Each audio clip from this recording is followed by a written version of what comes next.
Hello, everyone, and welcome back to the College Sock Summer Book Club series. A little something I'm doing to help us slow down, reflect, and maybe pick up a few new habits while school's out. I'm your host, Davia Samantha Davidson, a student affairs professional who has been in college most of my life. Today, we are getting into a book that completely flips the script on something you've probably heard your entire life. Follow your passion. Cal Newport's So Good They Can't Ignore You is a book that makes you pause and say, wait, what if I've been thinking about this all wrong? And honestly, you probably have. Let's get into why follow your passion might be the worst advice you've ever gotten and what to focus on instead if you want a meaningful, successful career. If you've ever felt anxious because you haven't found your one true passion yet, this episode is for you. Summer Book Club Series, Book 5, So Good They Can't Ignore You, The Real Secret to Career Success. Stay tuned.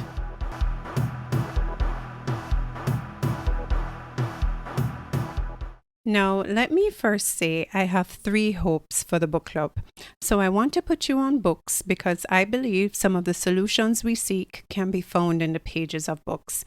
Secondly, I hope you will read the books I have suggested now or in the future.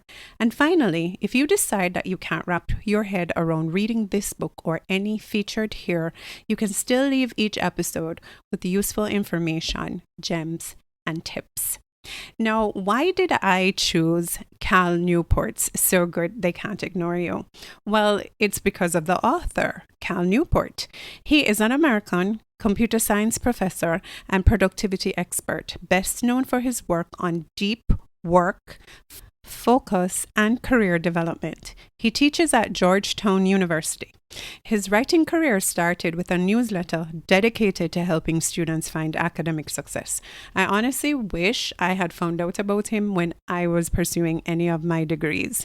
I'm sure his work would have been really helpful in helping me get over some of the difficulties. I mean, being a first generation college graduate, you don't really have any examples or tools available to you. And he was out there helping people for free to do well academically. All right, so what is this book all about? What is the big idea? Well, Cal Newport puts forward that following your passion is terrible advice. Why? Because most people aren't great at the thing they're passionate about, at least not right away. And being passionate doesn't automatically mean you'll succeed. Newport opens the book with examples of people who tried to turn their passion into a career and ended up broke, burnt out, or miserable. Let me share a quote from the book. Passion is rare. Passion is dangerous. Passion is a side effect of mastery. So instead of waiting around for passion to hit you like lightning, Newport suggests that you should focus on becoming so good that they can't ignore you. And I agree with him that ultimately, no matter what, even if you are one of the few persons who's fortunate enough to be working in what truly is your passion, your ultimate aim is to be so good that they have to pay attention to you, that there is nothing that can limit you, that you become an expert or the person that people reach out to. When I was growing up, I remembered hearing a story about somebody who taught something at NCB. Didn't have a degree or anything, but I think it was bank reconciliation. Please do not quote me on this. But apparently this person was so very good that he was training everybody in the bank how to do it. And he didn't have a degree. Some of them had graduated with degrees, but he was so good that not having a degree was not a limitation. Now, I am pro degree. I believe that you owe yourself that freedom and space to go to university. But even if you decide that you're not going to take that route, if you have happened upon my podcast and you are not a college student, I mean, life itself is a college, okay? You have classes, lifelong learning. There's a lesson every day. And I just want you to be able to gain something from this. So whether you're in college, yes or no, it's just important to understand that there is value in being so good that people can't ignore you. It's just, you want to be that girl, you want to be that guy. You want to spend so much energy and effort, even if the thing comes naturally to you, right? As we say in Jamaica, everybody can dance, but not everybody is a dancer. What does that mean? Of course, you might have some rhythm in you, but seeing somebody who dances so well that it absolutely moves you, that is, yes, some of that cannot be taught. And in all honesty, sometimes your biology, your genetics will betray you. Think of the actress Zoe Saldana. I hope I'm pronouncing that correctly. She said in an interview that she actually wanted to be a ballet dancer and that she did classes for years when she was young. But there was just something about her feet. Her feet just was not going to allow her to get to the top. And of course, some people will say, okay, maybe she didn't want it hard enough. Maybe she didn't work at it hard enough. We'll never know, because she just decided that, hey, this is too hard. I'm not mastering this. I am not going to get so good that people will not be able to ignore me. So let me think about some of the things that I've learned in dancing that I can transcribe to something else or transfer to something else.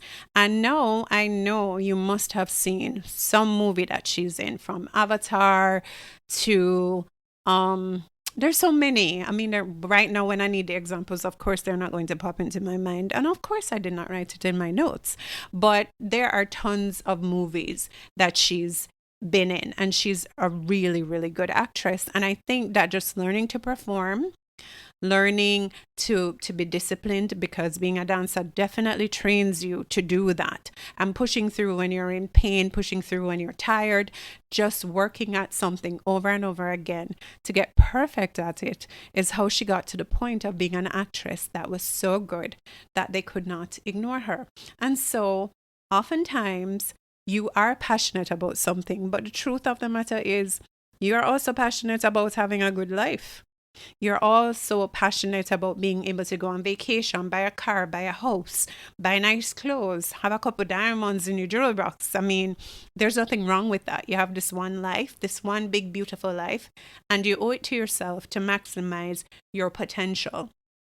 But in order to do that, in order to be able to control how you move through this world, you have to have a level of competence. And that's really what the book explores. And why I thought, hey, it has to be on the list, because the book moved me so much that I started to ask my students when I teach the course from college to career, like, what are you passionate about? And they'll of course tell me the field they're in, or maybe not the field they're in. Some of them will tell me that they're passionate about makeup, and I'm like, okay, you don't have on any, so how truly passionate can you be? Or show me some of the people whose faces you've done. Some of them have been able to provide examples, which means that they're working on their craft, and some have not been able to. And then I'm like, if you're truly passionate about something, you have to be pursuing it, right? That's how you get to the point that you are that girl. You are the person that people know for particular things. You get to the point where when somebody wants something done properly, they want their nails done properly, they want their child to be able to pass the literacy or math or science, they want somebody to be able to cover a story well, they want an athlete that they know on a good day can run a really good time and will be entertaining, they want somebody who can sing, and if the music goes out, they're able to sing without the music and improvise and captivate an audience. You don't get to that level by not working on your craft. And that's really what Cal Newport wants you to focus on. Instead of saying, boy, this is really my passion and this is my dream.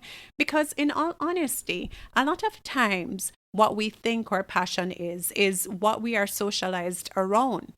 As I've grown up, there's so many careers I had never heard of, and some that are still emerging.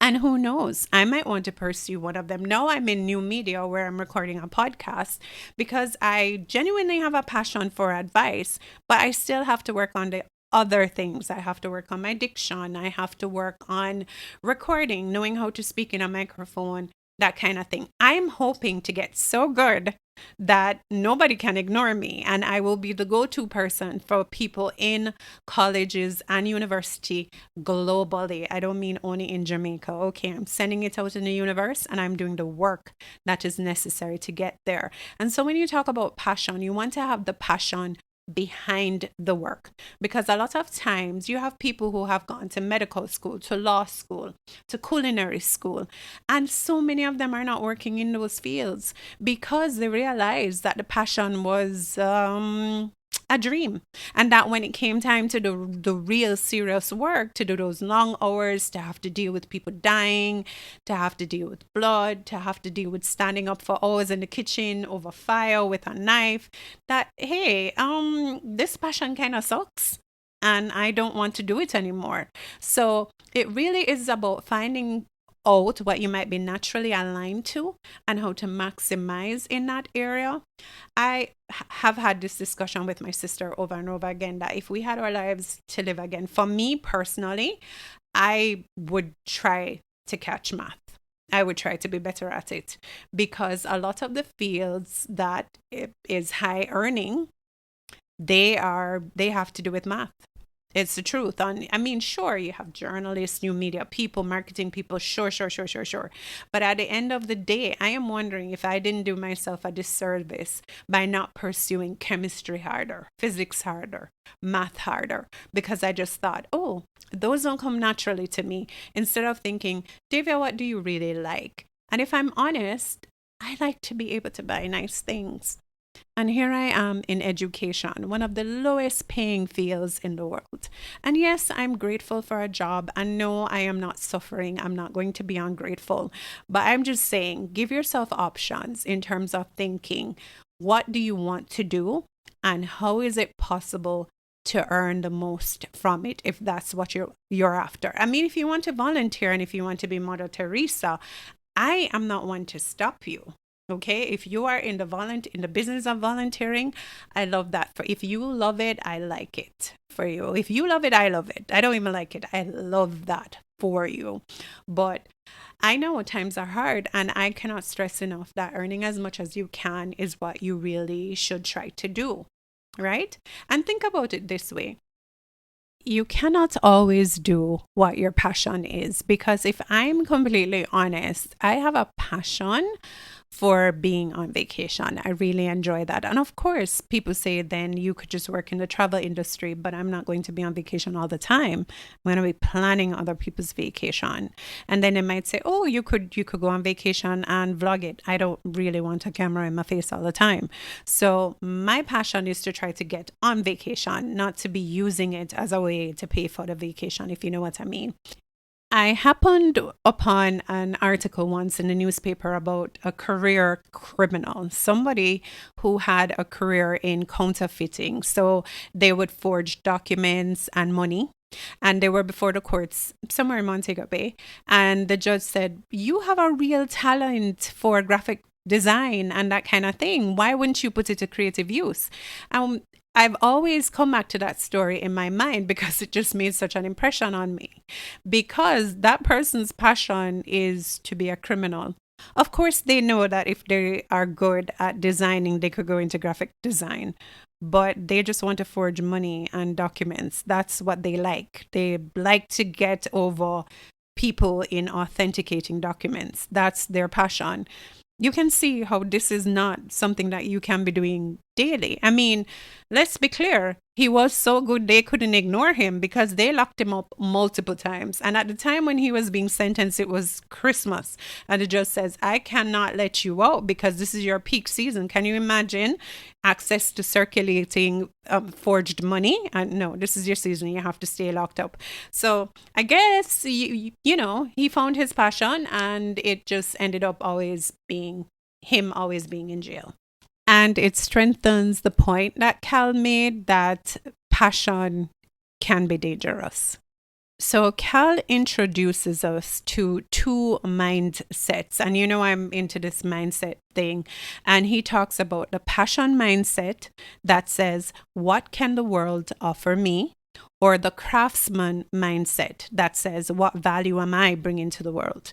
The craftsman mindset is about showing up, practicing, refining and getting ridiculously good at your skills, even when it's boring, even when no one's watching. This is especially relevant to you if you're in college or if you're taking your first job. Most students want to find their thing right away. But what this book argues is that it's more important to build rare and valuable skill sets, and then passion often follows. So here's a quote from the book. If you want a great job, you need to build up rare and valuable skills, not follow your passion blindly. So, in being so good they can't ignore you, it's more than the catchy title. It's an actual strategy. If you want freedom, meaningful work, or a job that doesn't feel like it's draining you every day, then get really good at something useful, something hard, something that not everyone else can do. This means showing up consistently, practicing deliberately, not just doing the bare minimum, getting feedback, improving, and repeating the cycle. Whether you're in STEM, liberal arts, business, or vocational training, there's always a way to get better at your craft. And once you get better at your craft, that's when you develop your career capital. And that's what we want, okay? To get to the money, we need the career capital to get us to the real capital that can buy things. Newport introduces the concept of career capital, the skills, experience, and results that make you valuable in the job market. The more capital you have, the more control you gain over your career, time, and even income. Here's the kicker. You don't get career capital from hopping from one job to the next whenever it gets tough. You get it by doing hard things consistently and improving deliberately over time. You have some people who just let the years go by. They're not doing anything innovative, and they're also not tracking their progress, like pointing out the things that they have done and the results that they have garnered. I work in a teacher education primarily. We also offer other degrees, but most of our students are teacher education students. And I always say to them, when you go on teaching practice, it's important for you to track what improvements you've made with your students. As hard as it is, as terrible as the students can be, as difficult as the environment is, you don't have enough resources. What you're trying to do is to make a name for yourself from the beginning. So it's very important that you track. I always say to them, find the weakest student and get to a level of improvement that makes sense. If you're doing hospitality and tourism management or you're doing business, you need to, when you have to work on a business for practical, how much profits have you made? How are you innovating? What was your marketing plan? You need to have real life examples, results to show somebody to say, hey, when you hire me, you're not taking a risk. You are getting somebody who has been diligent in their work, who knows what they're doing, who's competent. Don't watch how young I look. Don't watch the fact that I've just gotten out of university. While I was there, I was putting in the work to develop my work experience and to make sure that I'm ready to go as soon as I hit the job market. So that's what you want to do. So don't chase passion, chase skills. You need to intern, you need to volunteer, you need to take the classes that are hard. I remember once a student, one of my favorite students, she was saying that she was just going to do management of business for her degree. And I was like, who is going to give an undergrad a business to manage? Like, it's really rare unless you're an older person and you've come with life experience in that. I said, no, sweetie, you have to do the accounts. And she was saying, no, it's really hard. I can't be bothered. It's too hard. And she would have had to take the CXC subject while still pursuing her degree. And I must say, it did take her some time to get there, but she did. And now she's more marketable. She is not limited because accounting is a skill that everybody needs. Eventually, when I, launch my digital platforms, I am going to need an accountant for my books. So, I might have to hit her up because she has the training. But what I'm saying is that you need to think about what is marketable when you're in college. Where is the labor market going? What's the trend? Instead of thinking in the moment, what is easy? Because what's hard now makes life easier later. Can I get an amen? It's the truth. And because I'm older, I'm able to say it to you. Like, I've been in university a lot, and I cannot tell you how I just wish that I'd taken an accounting course, or I had taken a course that was harder, because those people are making more money, or they have more options. And in this life, that's what you want. You want to have options. Newport explains that a lot of people want autonomy. They want to work on their own terms. But if you try to grab control before you've built the real skill, it usually doesn't work out. You must earn the right to say no to bad opportunities and yes to better ones. That comes from being trusted, respected, and excellent at what you do. For students, this means stop rushing to figure out your forever job. Focus on doing what's in front of you well. Say yes to hard, unsexy tasks if they build your skill set.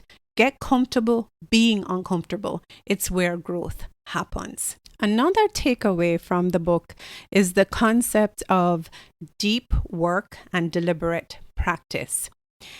In So Good, Cal Newport emphasizes the power of deliberate practice, intentionally pushing yourself to improve weak areas. So instead of just studying more or working longer, think about how you're improving. Are you tracking your progress? Are you stretching yourself? Are you asking for feedback? These are the habits that lead to mastery, and mastery is what gives you options in this life. The quote from the book that sums this up is that the people who end up loving what they do are the ones who have gotten good at something valuable and then crafted a compelling career around it. So let's take Beyonce, for example. Naturally, she is gifted as a singer, as a dancer, as a writer. And then there are just other skills that she's worked on. She is a master now of putting on a concert and a tour. And when you watch the documentaries, you can see that she puts in the work in every aspect. Even though she can dance, she puts in the work as a dancer. And she learns from experts and she gets feedback from them. So she's not so big that she can't take feedback or learn from other people or that kind of thing. And you see the real effort and energy and attention to detail, from the clothes to the lighting to the just everything, the dancers, how they're dressed, everything. You just know that this is somebody who is putting in deep work and deliberate practice. Everything must be in sync. This is a woman who it's raining at the concert and she's in an arena and she's getting wet. But hey, people paid their money. This is a tour. We don't have any makeup dates. And she goes out there and she puts on a show. That's deep and deliberate work. And that can be you in another way. You have your assignments. You spend the time in the library, the hours, learning the content, not just trying to answer the question and moving on so you can get a grade. Because what good grades illustrate is that you have the ability to put in the effort into getting something that's not money. It's a grade. Right? It shows that you have the ability to be deliberate and methodical, and people want that.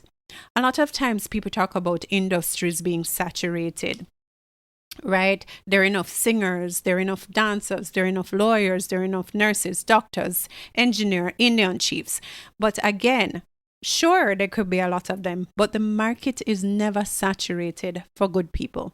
So you don't have to worry about how many teachers are graduating. You're going to be such a good teacher, everybody's going to know you. You don't have to worry about the doctors that are graduating. You're going to be such a good GP, a good gynecologist, a good dermatologist, those things. You want to be one of the people that your name is synonymous with whatever problem they have, right? You want to get into the method of problem solving.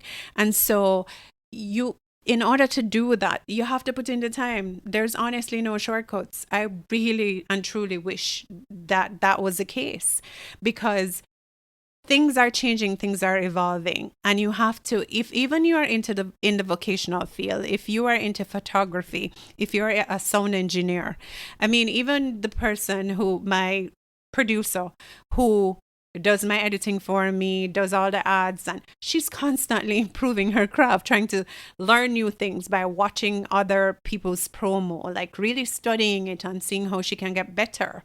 And I just know that if she wanted to open a media company, sending that into the universe, I think she could be really good at it just because of her ability to focus, the power of focus, very important. But just be deliberate and put in the deep work, wanting to be attached to a good product. If you feel the same way about when you get ready to go somewhere, right? Like you want to make sure your hair is on point, your clothes looks good, your shoes are clean. It's the same kind of effort that you need to put into your work. I feel like, you know what I mean? You want to represent the best always. So you don't look sloppy. Your work shouldn't look sloppy. That's a good way to think about it. Like, is this representing me? When I send it off to my lecturer, when I make this presentation, is it saying boss? Is it saying somebody who is on top of his or her game? Oh, tongue twister. Is it saying that? And that's what you want. Okay, we're aiming to be the person that everybody wants to know and everybody wants to talk about. And they don't have to say the hours that we put in, which is often the case, right? I think that's kind of the problem. We hardly show when people are doing the work, the number of times it takes to edit something, the number of times you have to study and write notes, rewrite notes, do past papers. That is the unsexy work. Nobody's seeing that. They're just seeing when you are getting the awards, but they don't know how many nights you went without sleep, how many times you wish you could just, put everything away and go when your friends are going out, that you could go out too. But maybe it takes you longer to process information, or maybe you're just trying to make sure that whatever you put out can represent you when you're not standing beside it, that it becomes so good, so top tier that your name is synonymous with excellence. I must say that's what I want for myself, and I definitely want it for all of you. So you really need to check out this book, okay? I'm just giving you a synopsis. You need this book in your life. All right. The next thing is what this is all about. The fact that when you are so good, they can't ignore you, you gain control. After you've done the deep, deliberate work, after you've gotten all the feedback, you have perfected your craft, or you stay perfecting your craft because there's no final destination, okay? Things change every day. That in the end, what you get from that is the ability to have control. So as Cal said before, a lot of us want flexibility and freedom in our careers. We want remote work. We want to be able to set our own hours. We want to do meaningful work. But Newport warns us, don't try to cash in before you've earned the capital. Trying to negotiate for control before proving your value usually backfires. And I'm sure some of us have come across in any kind of work situation, or even sometimes in student leadership. We've probably seen people where we're like, how did they vote for you? How did they hire you? Because some people are very good car sales people. They could sell water to a well, ice to an Eskimo, and that kind of thing. But eventually, those people tend to be found out, because at the end of the day, if you can't do it, you just can't do it. And yes, sometimes there are exceptions to the rule, but I'm saying don't be that guy.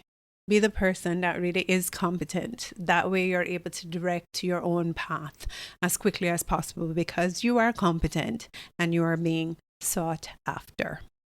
All right, so this book challenged me to stop waiting for motivation and instead commit to getting excellent, even if I myself am still figuring out what I want to do with the rest of my life. I'm still young and trying to figure it out, and a career switch is not impossible.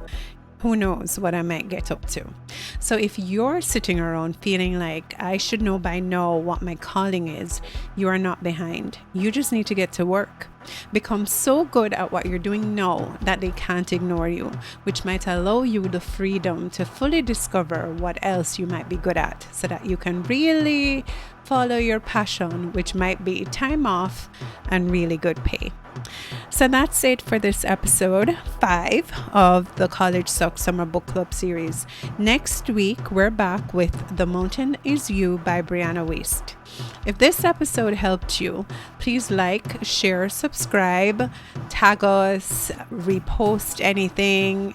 Share this around, leave a rating on Apple or Spotify, and even on YouTube. And you know what to do, all right? I'm trying to get out there, and you are a vital part of this experience. So please help me. It makes a difference. And also, please send me feedback at College Sucks JA on Instagram or TikTok. And of course, if you watch this on YouTube, it's really good if you comment, because that helps my engagement and allows others to see me. I see some of you have been reposting my ads.